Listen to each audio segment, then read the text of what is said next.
Pues buenas noches, sean todos bienvenidos a nuestro curso de la Biblia Hebrea. La Biblia Hebrea, módulo número 1, que vamos a estar aprendiendo juntos. Y y ahorita es la entrega número 1, pero esta es la parte número 2. La segunda parte, ya vimos la primera parte donde estuvimos hablando acerca de la Torá y todo eso, de cómo se formó, que es importante que nosotros tengamos bien en claro todo esto, porque a veces se cae sin saberlo, se cae en una bibliolatría. Entonces, vamos a ver en esta primera clase, la segunda parte, vamos a hablar de la mitología hebrea acerca de la creación. Y voy a compartir la pantalla con ustedes. Y pues bueno, ahí está la mitología hebrea. Eh, Quiero que ustedes vayan viendo que en la mitología hay diferentes conceptos, los semitas, ¿sí? Vamos a ir avanzando y conociendo las culturas que hay allá en el Medio Oriente, pero hoy en esta clase vamos a ver de una manera sencilla la parte que toca en cuanto a la mitología hebrea, que es abundante también, y por supuesto que pues algunas partes tienen que ver con otras culturas. Muy bien, vamos a seguir. Eh,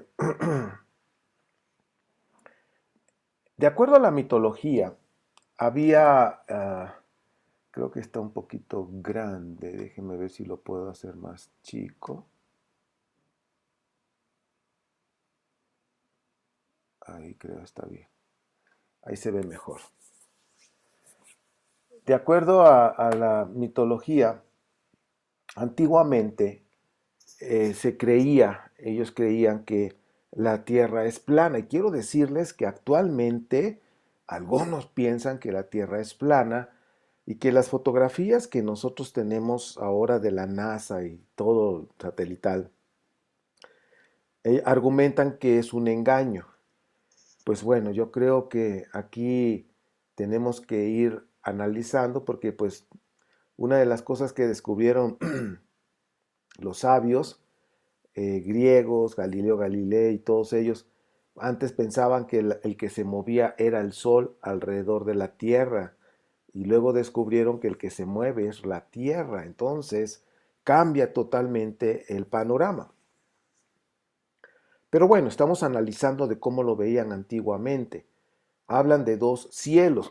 Shammai, cuando hablan en el hebreo, Shammai, en el principio, Shammai habla de dos cielos. El primer cielo, el segundo cielo, que él es el que ellos veían de esa manera y que había una cúpula alrededor de la tierra plana y había una cúpula. En un principio se pensaba que había agua alrededor. Es decir, la tierra, de acuerdo a todo esto, tiene millones de años de existir y que estaba rodeada de agua. Ahora, dice Génesis 1:6, en el mundo antiguo pensaban que la cúpula era de hierro y estaba rodeada de agua, como les estaba ya diciendo. De hecho, ahora en Israel así le llaman la cúpula de hierro, que es un sistema de protección antimisil, un sistema muy avanzado que cualquier misil que echen de Gaza o de cualquier lugar inmediatamente lo intercepta. Y se dice que Israel está bajo una cúpula de hierro. Bueno, todo esto tiene que ver con la antigüedad porque así veían. Entonces recuerden que Shammai significa dos cielos. Isaías 40:22. Recuerden que Isaías son tres autores y que uno fue escrito antes del exilio, otro durante el exilio, otro después del exilio. Bueno,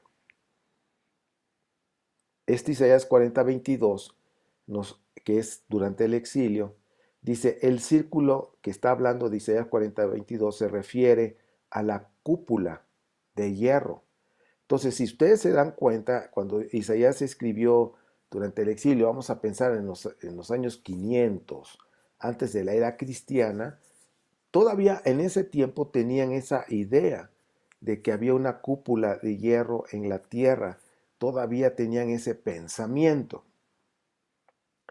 El poema de la creación, bueno, esto es para que se den cuenta de cómo veían la tierra, cómo veía y que el agua, pues, si se dan cuenta, estaba como cayendo, cayendo.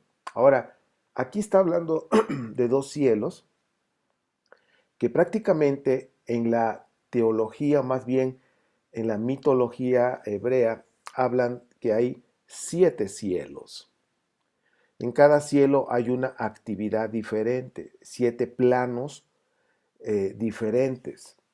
En el último cielo es donde está el Rey Supremo y ahí no tienen acceso nada más que ciertos ángeles, por decirlo así, ciertos ángeles iluminados.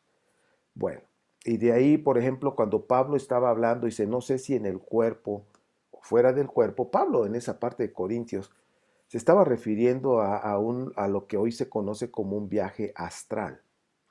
Y Pablo de ahí estaba hablando de que había experimentado algo que había salido su alma de su cuerpo y que pudo ir al tercer cielo, donde de acuerdo a las creencias mitológicas se dice que en el tercer cielo está el paraíso, ¿sí? Donde están los muertos justos.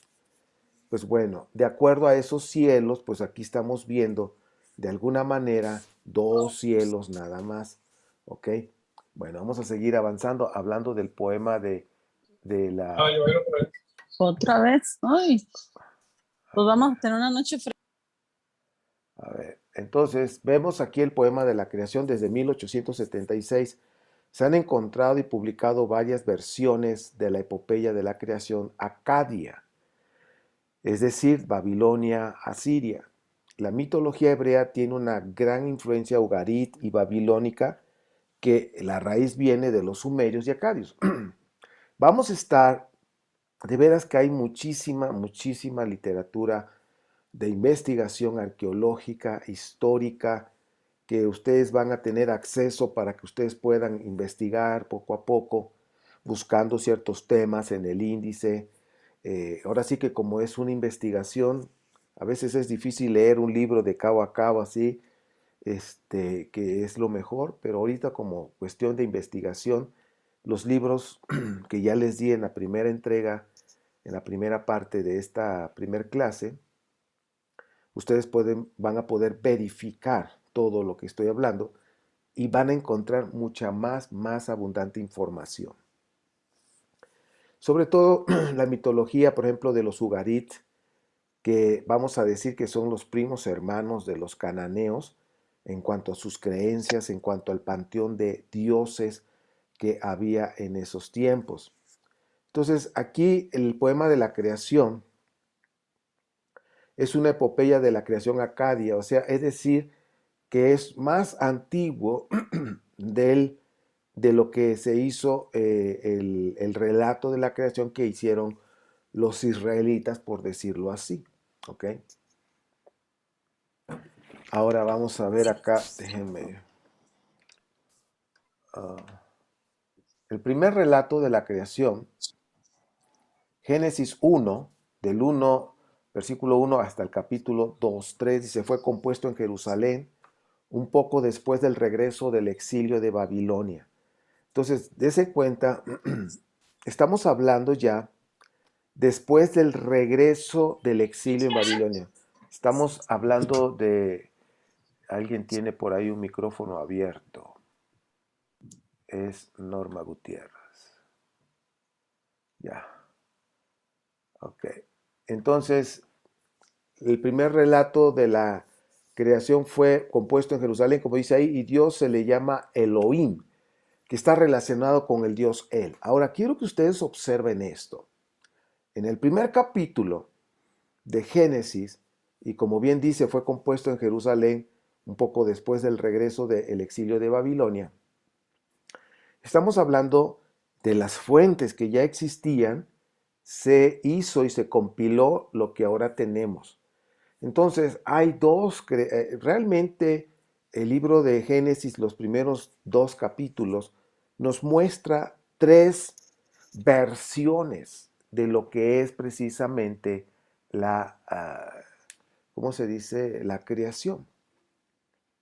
En esta primera parte del capítulo 1 hasta el 2:3, el protagonista es el Dios Él.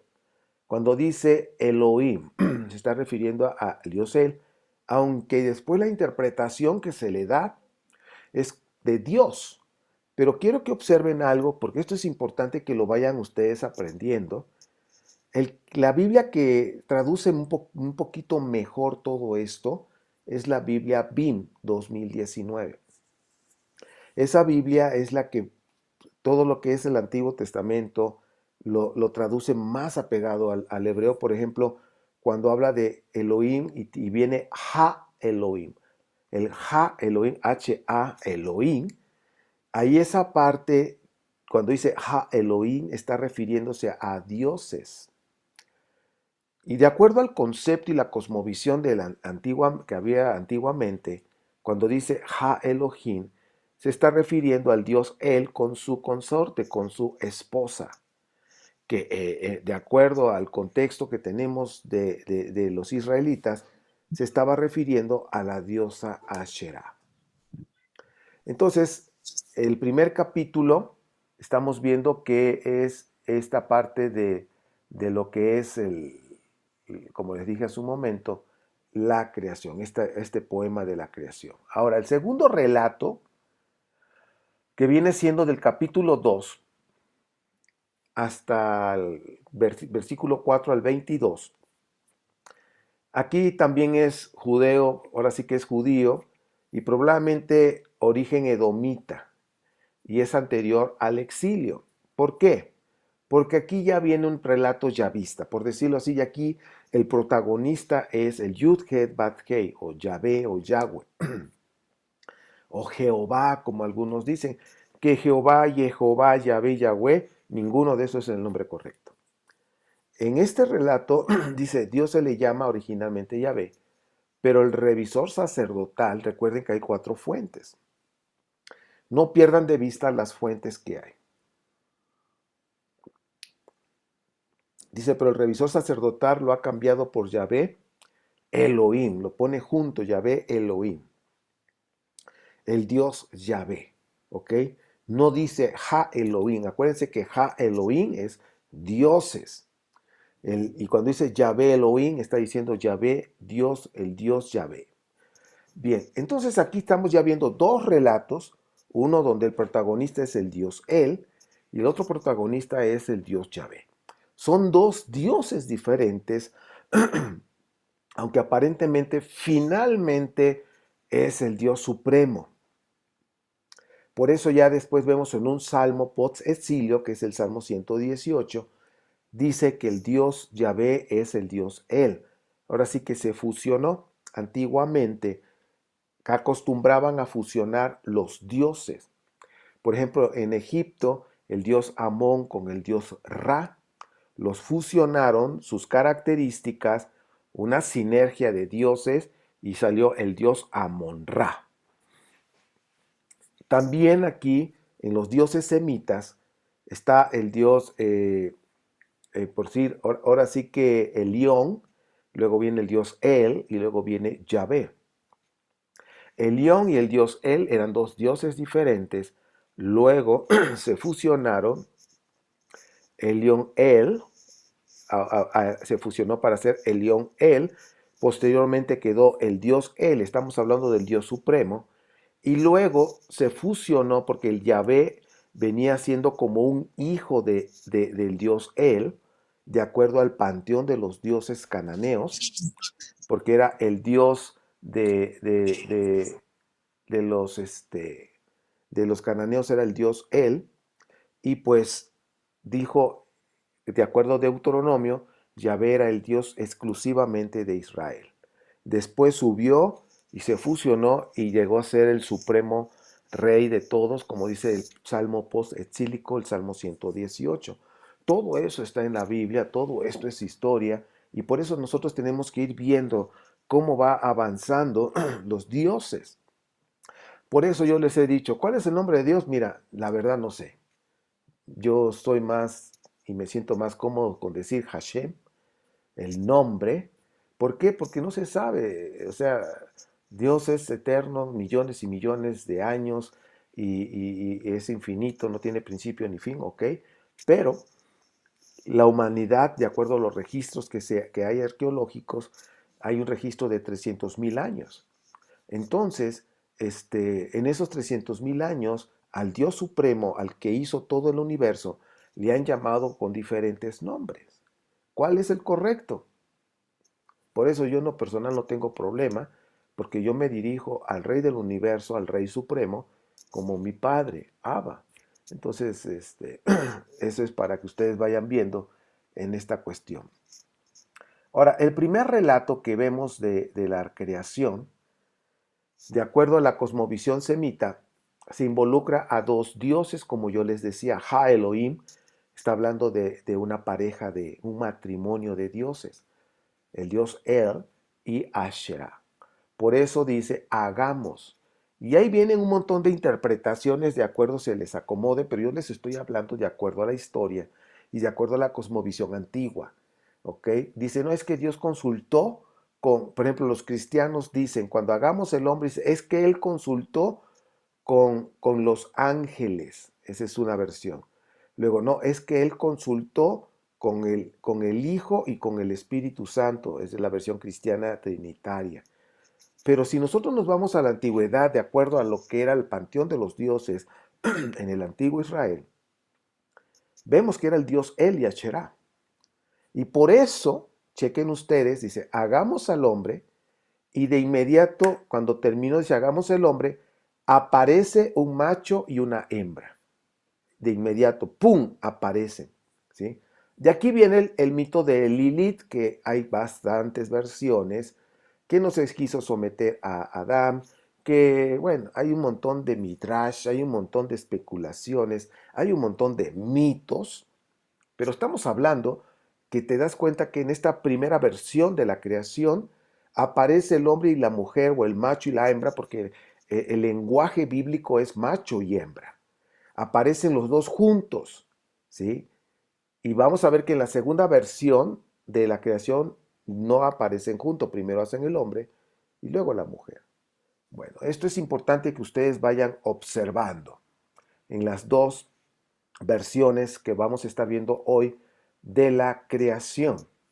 Entonces, la primera parte, capítulo 1:1 hasta el capítulo 2:3, el protagonista o los protagonistas son el dios El y Asherah, y por eso aparecen el macho y la hembra al mismo tiempo. ¡Prum! Aparecieron.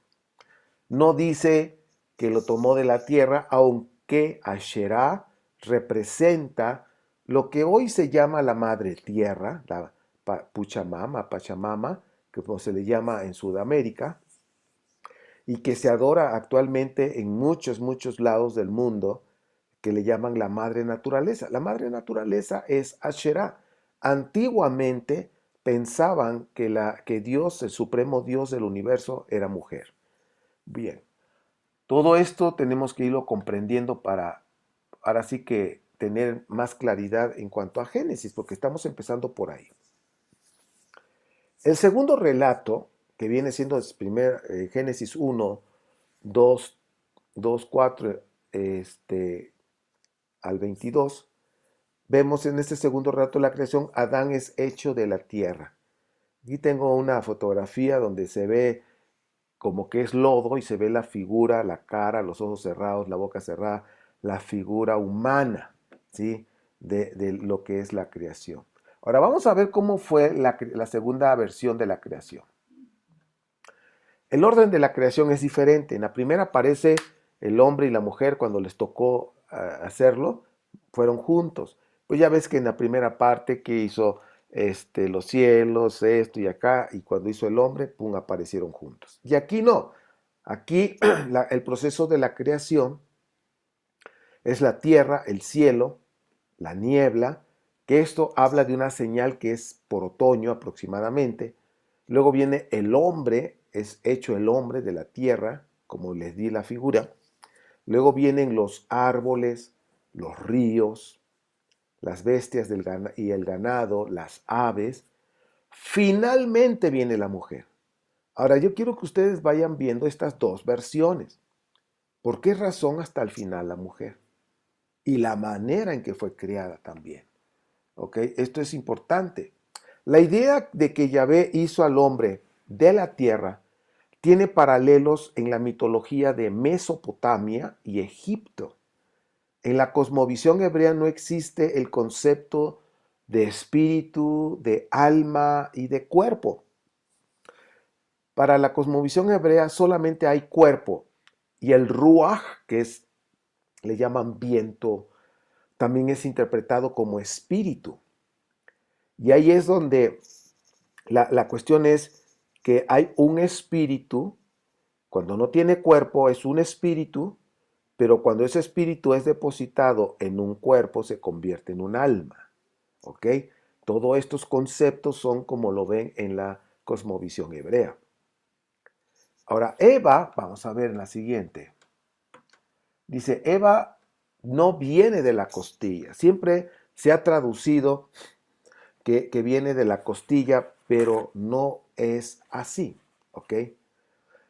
Y aquí viene que un investigador, Sioni Sevit, un profesor de literatura bíblica de la American Jewish University de California, argumenta en su hipótesis que él expone que la traducción del capítulo 2 del libro de Génesis, donde dice que Dios creó a la mujer de una costilla de Adán, no es correcta.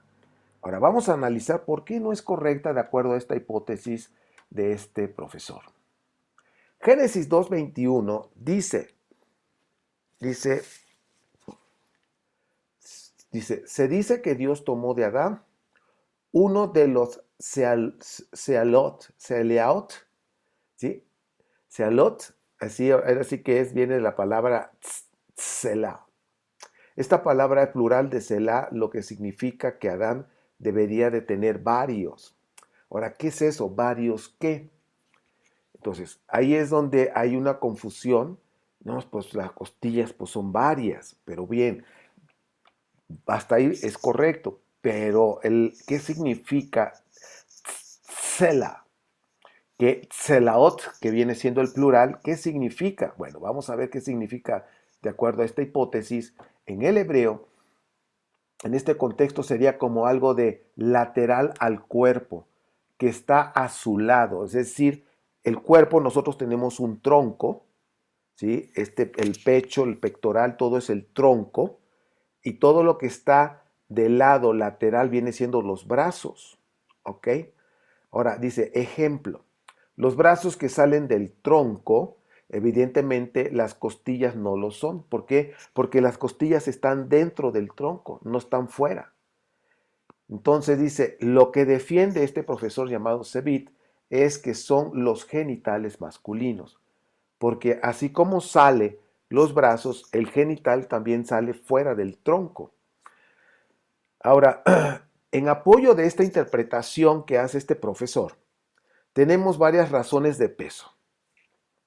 La primera es que la costilla, al contrario que de los genitales, no tiene ningún significado cultural, tampoco simbólico o teológico en la Biblia y tampoco en el antiguo Israel. Entonces, esto es importante, mis amados, porque si nosotros no tomamos en cuenta la cosmovisión del antiguo Israel, por eso en la bibliografía les di 2 libros del antiguo Israel, si no comprendemos cuál era su cosmovisión, cómo interpretaban las cosas, cuáles eran sus costumbres, y lo queremos nosotros ver como lo vemos ahora, pues no va a tomar sentido. Y por eso las traducciones que hacen, lo hacen como para que nosotros lo entendamos y para que no se vea tan grosero, entre comillas, porque estamos hablando del miembro viril del hombre. Ahora, por otro lado, a lo largo de diferentes libros de la Biblia, los respectivos autores nunca citan el pene por su nombre, sino que utilizan diferentes eufemismos. Y esto es importante que ustedes lo vayan aprendiendo. Por ejemplo, cuando dice muslo, mano, talón, pies. Todo esto puede significar el miembro viril del hombre. Por ejemplo, eufemismo, ¿qué es? Palabra o expresión más suave o decorosa con que se sustituye otra considerada tabú del mal gusto, grosera o demasiado franca. Por ejemplo, en el libro de Ruth habla de lo que es el sexo oral. Sin embargo, no lo dice abiertamente y ahí hay un eufemismo para disfrazar el sexo oral que tuvo Ruth con vos. Entonces, hay tantas cosas que a veces, ¿a poco hay eso? Y no nos hemos metido con Cantar de los Cantares, que es un libro totalmente erótico. Pero en las traducciones, pues lo hacen un poquito más suavecito con eufemismos. Bien, vamos a seguir. Pero el más llamativo, dice aquí, es la palabra basar, que significa carne. Por ejemplo, Génesis 2:23 dice, Adán dice que la mujer es hueso de mis huesos y carne de mi carne. Luego, por ejemplo, en Génesis 24:9, aquí vamos a ver otro eufemismo, que es de acuerdo a las tradiciones antiguas, las costumbres antiguas. Dice que el siervo puso su mano bajo el muslo de su amo Abraham y le juró sobre ese asunto.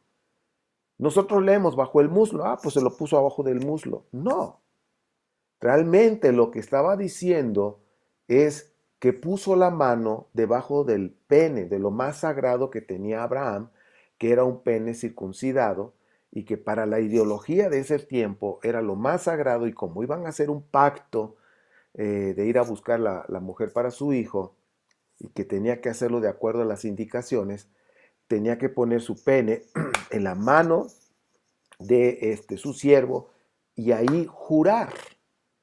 Pero para evitar las palabras, dice, bueno, vamos a decir muslo, ¿no? En la traducción, pero realmente está diciendo lo que es. Y así cosas como estas vamos a encontrar en la Biblia muchas cosas de eufemismo. Hay un tercer relato de la creación de las escrituras hebreas, y lo comentaron los sumerios y los babilónicos hace 5000 años, lo que es la parte cosmogónica, donde aparecen ya monstruos, que también hay que conocerlos, y que también esos monstruos marinos que vienen siendo mitológicos y que de ahí se han ido tomando hasta llegar a Apocalipsis, y que los relacionan con Satanás o Hasatán, hay una total distorsión en todo esto. ¿Ok? ¿Por qué? Porque hay un principio. Y esa es la tercera parte de lo que es, y es el versículo número 2 de Génesis 1, que ahorita ya no lo vamos a ver. Hasta aquí voy a llegar con esta segunda parte de la entrega de esta clase, para que nos demos cuenta nada más de las dos creaciones.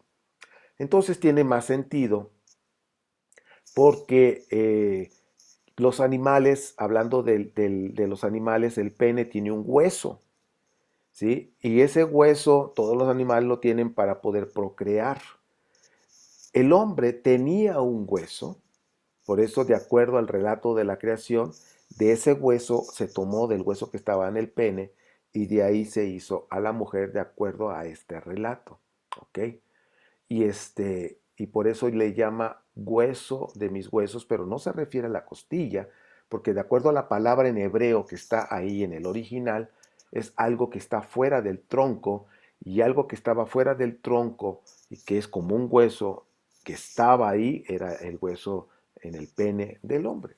Y de ahí se hizo a la mujer, y pues esta es el relato que tenemos de acuerdo a las costumbres antiguas de, ahora sí que del pueblo de Israel, no nada más el pueblo de Israel, de los semitas, de los ugarit, de los fenicios, todo eso de Mesopotamia, y que el pueblo, la civilización más antigua, pues eran los sumerios, los acadios, todo eso, y Egipto, y toda esa zona tienen sus maneras de ver la historia, ellos se imaginan cómo fue la creación, que hay mucha similitud. Hablan de una creación de que comenzó con seres humanos. Hay otra versión donde dice que Dios hizo no nada más a Adán y Eva, sino que fueron varias parejas, porque Adán significa humanidad. Entonces, todo esto es para que empecemos a abrir boca en este curso que vamos a estudiar juntos, pero lo más importante es la conexión con Dios, porque vamos a descubrir y van a descubrir muchas cosas que pueden explotar tu cabeza, pero pues no te espantes. Lo más importante es tu relación con Dios. Tu fe no está fundada en una historia. Tu fe debe de estar fundada en tu experiencia, en tu relación con Dios. Y por eso en este curso vamos a ir avanzando poco a poco para que lo vayas tú saboreando. Vas a descubrir muchas cosas que de veras no te imaginas. Pero quiero ir despacito, tan solo con esta primer clase es para atragantarse tantito. Y pues bueno, ahorita vamos a tener la sección de comentarios, de preguntas si lo hay. Y pues bueno, hasta aquí voy a dejar la grabación de esta entrega, la primer clase, segunda parte.